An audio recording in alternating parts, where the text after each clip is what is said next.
আসসালামু আলাইকুম। দেখেন বনফুল জিপসাম ইন্টেরিয়র ডেকোরেশনের এই একটা নতুন ডিজাইন সিলিং করা হয়েছে। অপায় সাদা করছি, অপায় এখনো রং করি না, রং করা বাকি। এই ধরনের যদি ডিজাইন করাতে চান স্ক্রিনে নাম্বার দেওয়া থাকবো।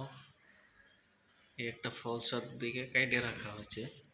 এই সাইডে আর একটা ফলসার দেখেন,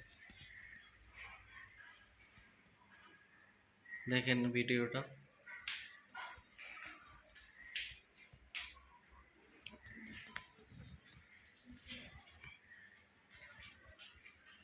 এই ধরনের কাজগুলো নতুন একটা ডিজাইন,